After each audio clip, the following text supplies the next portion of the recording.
Hello students. In this class we will discuss about various approaches of teaching of English.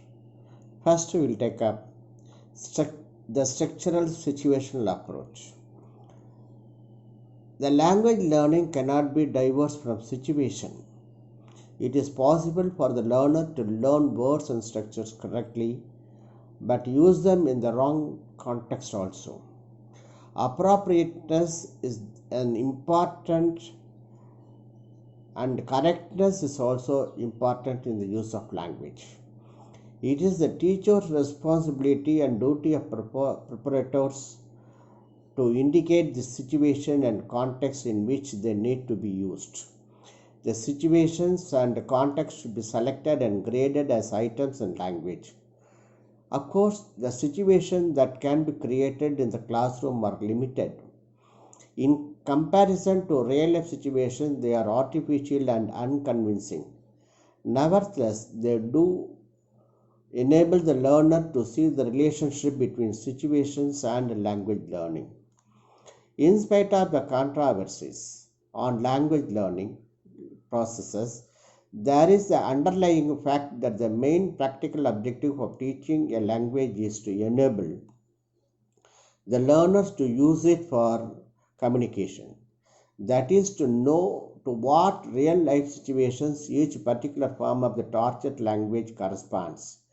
Developed by the British applied linguistics in the 1930s, the situational approach has survived so far by completing later approaches and competing the methodologies such as audio lingual method, communicated language teaching method, total physical response method, like that. According to the situational approach, and to ensure that the language that is being taught is realistic, all the words and sentences must grow out of some real situation or imagined real situation. Thus, the meaning of words are tied up with the situation which they are used. The learners know the meaning of the word blackboard not because they have looked it up in a dictionary, but because they have learned the word in situations by hearing the commands such as look at the blackboard, clean the blackboard, write on the blackboard. These examples stress the association between the word blackboard and the action of looking at it, cleaning it and writing on it. Even if the classroom environment is limited, the teacher's inventiveness should be put into practice in the presence of a situation picked up from outside the classroom. Since the purpose of teaching a foreign language is to enable the learners to use it, then as it must be heard, spoken, read, and written in suitable realistic situations. Neither translation nor mechanical drills can help if they are not connected to practical life. Drilling words and structures or making a maximum of sentences out of substitution tables would inevitably lead to the unreality, boredom, and remoteness of the language process. The situation environment should be presented in such a way that even the slowest learner gets involved in what the teacher or the other learners do and say in the classroom. The idea of making the learners cooperate with one another underlines the social touch of this approach. Learners are always eager to take part in make believe situations, especially when they assume roles and enact a situation before the rest of the class. The theory backing up the situational approach includes the following principles. Language learning is a habit formation. Mistakes are bad and should be avoided as they make bad habits. It should be regulated and corrected by the teachers then and then. Language skills are learned more effectively if they are presented orally first and then taken into written form. Analogy is a better foundation for language. Learning then analyzes the meaning of words. Selection and grader of structures.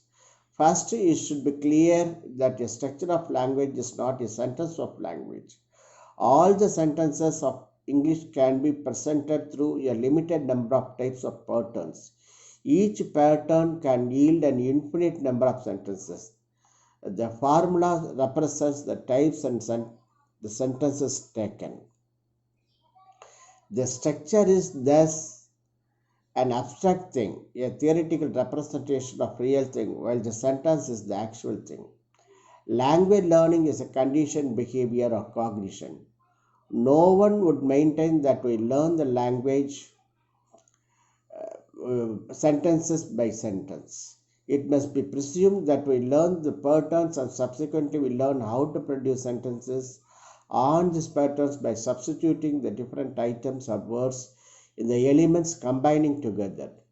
But since the pattern is an abstraction, it cannot be arrived at once. The pattern can be introduced only through sentences by illustrating it. Once a pattern was learnt, it could be used to produce an innumerate number of sentences. Therefore, sentence patterns have to be graded in order of difficulty or complexity in the teaching material that is to be produced for the learners of the language. For one thing, certain items have many importance. This structural approach, the situational approach, is very easier for the children to learn. In English, we can say, I feel that you should go. Nevertheless, attempts have been made to draw up a list of selected and graded structures.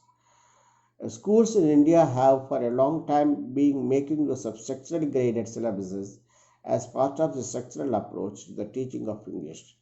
The criteria of frequency, range, predictivity, and teachability used for selecting and grading vocabulary are relevant in the selection and grading of structures as well.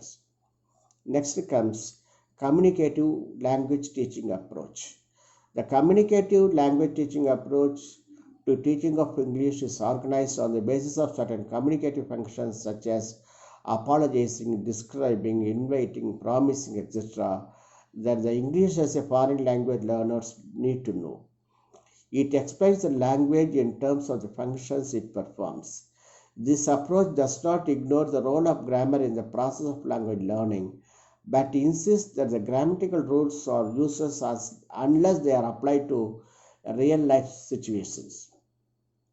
Communicative approach focuses on the significance of language functions because the learner needs knowledge of both meaning and functions.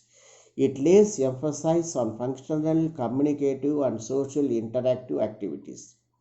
The basis of each lesson is a problem or a task, and the conduct of the lessons consists of setting the task, demonstrating ways of tackling it, and in the process giving some pupils a chance to attempt it, then getting all the pupils to attempt, and finally giving each pupil a rough indication of the measure of his success.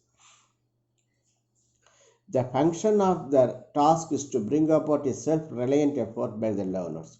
Task consists of interpreting a schedule, giving a set of directions, deciding which action is right and why. Attention of grammar is entirely incidental. Incorrect sentences are rectified by the teacher now and then.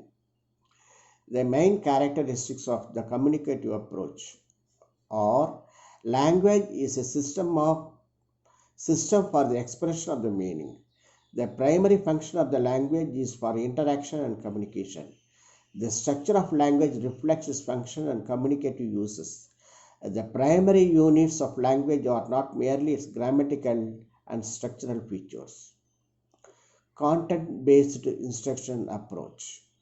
The focus of CBI or content-based instruction lesson is on the topic or subject matter. During the lesson, students are focused on learning about something. This could be anything that interests them, from a serious science subject to their favorite pop star, or even a topical news or story or a film. They learn about the subject using the language they are trying to learn rather than their native language as a tool for developing language, and so they develop their linguistic ability in the target language. This is thought to be a more natural way of developing language ability and one that corresponds more to the way we originally learned our first language. There are many ways to approach creating a CBI lesson. This is one possible way. Preparation. Choose a subject of interest to students.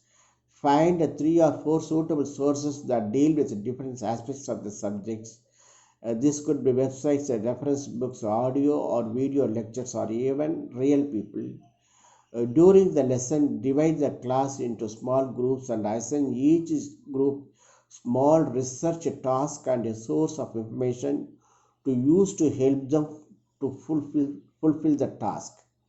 Then once they have done their research work, they form new groups with the students that use other information sources and share and compare their information and come to a conclusion.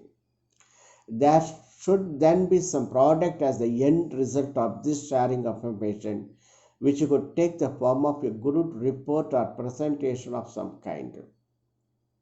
Advantages of content based instruction. It can make learning a language more interesting and motivating.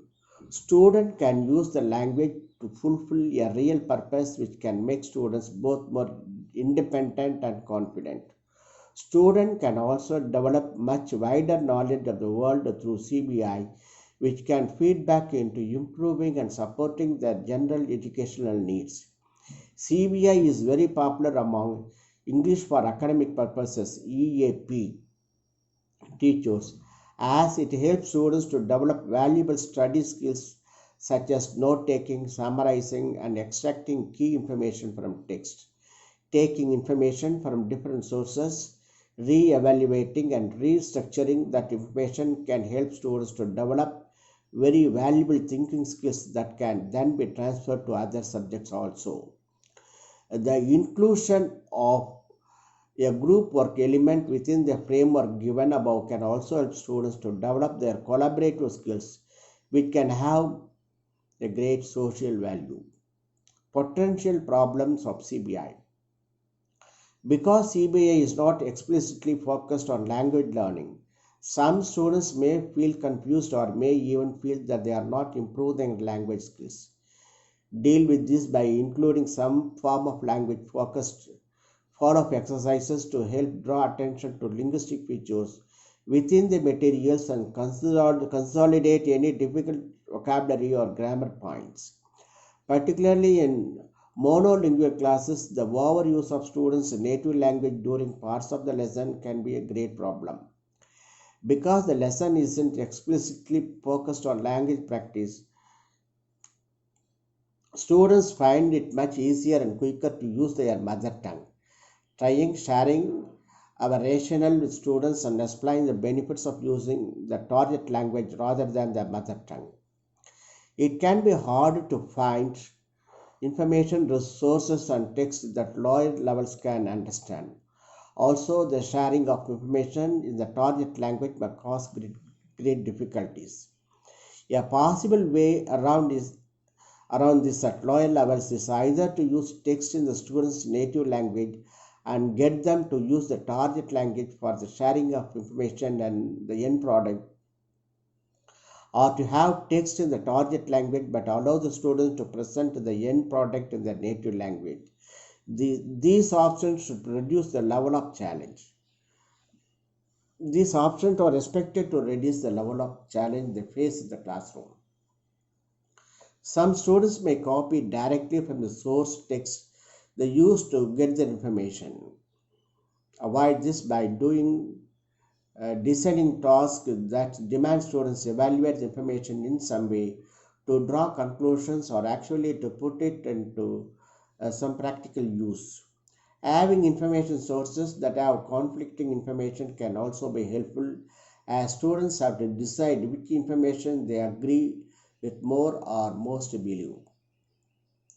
While CBI can be both challenging and demanding for the teacher and the students, it can also be very stimulating and rewarding. The degree to which we adopt this approach may well depend on the willingness of our students, the institution in which we work and availability of resources within our environment. It could be something that our school wants to consider introducing across the curriculum, or something that we experiment with just for one or two lessons. Whichever we choose to do, we would advise that we try to involve other teachers within our school, particularly teachers from other subjects also. This could help us both in terms of finding sources of information and in having the support of others and helping us to evaluate our work as well as students' work. Task based instruction and text based instruction approach. Psychologically speaking, TBA, task based approach, arises from the development of cognitive theories oriented within the notions or of declarative and procedural knowledge, and the study of cognitive processes such as memory, attention, and recall. It also takes into account the advances of psycholinguistic research and bilingualism. All the developments had started to be taken into account in the CLT era. Linguistically speaking, the view of language as communication from previous periods evolved towards inclusion of disciplines such as pragmatics and discourse analysis, which study the social aspects of the language, and computational linguistics, which uses databases to examine real samples of language. Thus, this period is characterized by the cooperation between cognitive psychology and psycholinguistic on the one hand, which have enlightened our comprehension of learning, and discourse analysis and computational linguistics on the other hand, which have shed a more realistic view of the language to be taught. However, differently from previous periods, the TB has not rejected CLT modes of thought, but incorporated them into its framework. Thus, the result is an approach focused on the processes rather than the final product, in which a lot of importance is attached to methodology, to the learner, and to the development of the lesson procedures. A task based approach can be defined as how a learner applies his or her communicative competence to undertake a selection of tasks. On the other hand, a task is a procedure or set of procedures which can take one or more lessons. They have a beginning and a conclusion, and can be oriented towards communication task, or towards learning the linguistic rules that enable learners to participate in the former tasks, enabling tasks, etc. They involve problem solving activities with a single or with several solutions, closed or open ended tasks. They are developed taking as starting point a specific socio linguistic authentic situation, that is, going shopping, and include processes such as listing, sorting, ranking, ordering, gap filling, etc. Perhaps a clear definition should involve what tasks are not. They are not completion exercises involving transformation or meaningless repetition, or questions and answer strings with the teacher, and they are not oriented towards analysis of linguistic structures, though enabling tasks focus on language. Examples of tasks include listing, ordering, ranking, gap filling, sorting, problem solving, going shopping, completing someone else's family tree, or solving a riddle, among others. Thus, many activities from a communicative approach could be reorganized to become tasks. Eclectic approach in language teaching. A principle of eclecticism is the desirable, coherent, and pluralistic approach, which entitles diverse learning activities depending on learners' needs. It has been used interchangeably with disciplined eclecticism, informed eclecticism, or enlightened eclecticism, among other names. This synergistic approach is likely to shape the teaching of second languages in the next decades of the new millennium. Given that most L2 writing instructional approaches address only a certain period of L2 or EFL writing, namely language, text, composing skills, the reader expectations. Commitment to any single approach can lead to a skewed perspective on the issues encountered by the learners of ESL or EFL. Since one size does not fit to all, the use of variety of approaches that permits teachers to extend their approach becomes very essential. Learner models of teaching. The effectiveness of various program models for language minority students remains the subjects of controversy. Although there may be reasons to claim the superiority of one program model over another in certain situations, a variety of programs can be effective. So the choice should be made at the local level after careful consideration and needs of the students involved and the resources available for teaching in the environment. So depending upon the individual differences, the teachers have to take all responsibilities to make his teaching lively and more effective. And for this purpose, the teacher has to decide which model or which method or which approach is feasible and possible to make his teaching more effective, and it is up to the teacher and the leader to make a correct and smart decision to make the classroom situation more lively and make the students learn English more effectively. That's all for the class. In this class, we will meet soon in the next class. Till then, bye. Thank you very much.